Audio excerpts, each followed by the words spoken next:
Over my career building revenue engines, one thing is absolutely clear. The most successful teams are not usually the ones with the most resources or the largest budget. At YourCRO, we've had the privilege of helping a lot of companies grow revenue through what I call revenue engineering. It's a disciplined approach to growth. Recently, I've been getting a lot of calls from my clients and contacts essentially asking the same question: how do we actually leverage AI without getting distracted by the hype? So I decided to do this series to open up my exact playbook, strategies and frameworks that we use to deliver results, like no fluff, just the things that work for us. In this video, I want to give you the first principle of our AI strategy. It's a simple mental model that separates companies that grow and scale from those that don't. When we audit a revenue stack, we don't look for ambition, we look for alignment. And to get that alignment, here are three specific steps you need to follow. Step number one is to audit the problem, right? When I start an engagement, I look at every AI feature they're building and I ask one specific question: are we using the wrong tool for this job? Because trust me, more often than not, that is the case. Most companies think AI is this single, like magic wand for all of their problems. They're not wrong, but they're also not right. You need to look at all of your current projects and identify exactly where you're forcing a tool to do something it wasn't built or intended to do in the first place. You need to look for waste. Step number two is to apply the two pillar filter. We break down AI into two distinct pillars. You need to take every feature on your roadmap and sort it into one of two pillars. Pillar number one is prediction. This is classic machine learning. Is your problem about structured data and defined categories? Are you trying to look back into history and try to predict something based on the data that you already have? Think of it as the mathematical foundation of your business. Pillar number two is creation.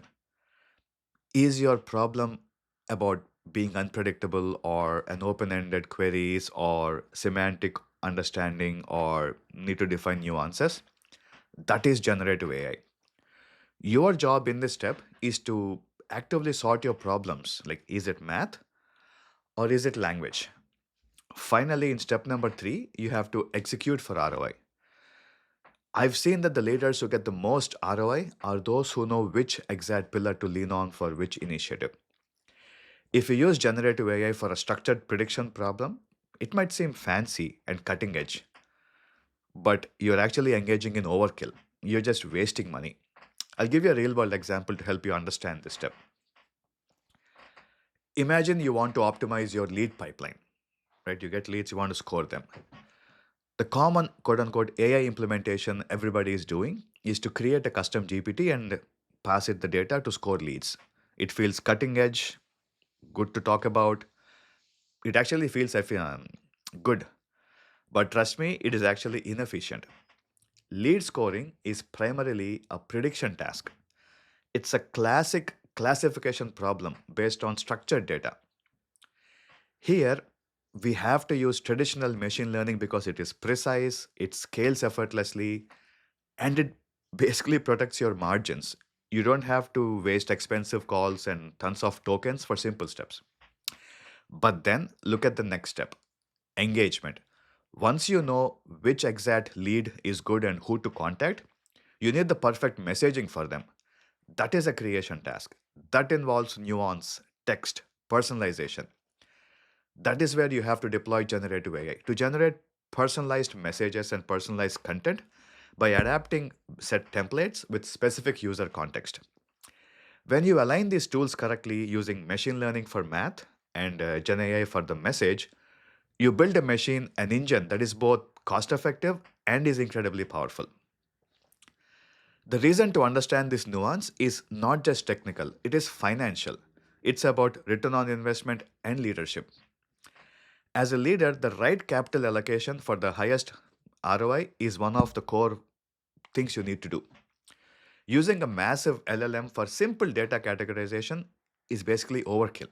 It burns capital that you could be deploying elsewhere for more ROI. I typically advise don't just build features, build leverage, right? That is what revenue engineering is. It's about finding the right tool for the right job to create that leverage. That is how we keep both cost low and impact high. So, to summarize, right, here are the exact steps you need to follow. One, you need to audit and identify where you are using the wrong tools. Then, you need to filter and sort every problem or everything on your roadmap into the prediction, quote unquote, math or the creation, quote unquote, language buckets. And then you have to execute it by deploying the specific technology that fits that pillar for that problem. If you follow these steps, first of all, you will stop burning cash on hype, right? Like my clients ask, you're not distracted by AI. And you actually start building a revenue engine. My hope from this video is that you will look at your roadmap with fresh eyes, right? You need to ask, are we predicting or are we creating? This is just a foundation. In the next video, I'll show you how we actually tackle the issue of quote unquote accuracy. I will explain why I advise against fine tuning models for sales data, one of the other fancy things that everybody else is doing. And I will also go over the architecture that we use to ensure our AI almost never hallucinates. If you're looking to build a revenue engine that actually delivers, you are in the right place. I am Vish, and this is your CRO. Thanks for watching.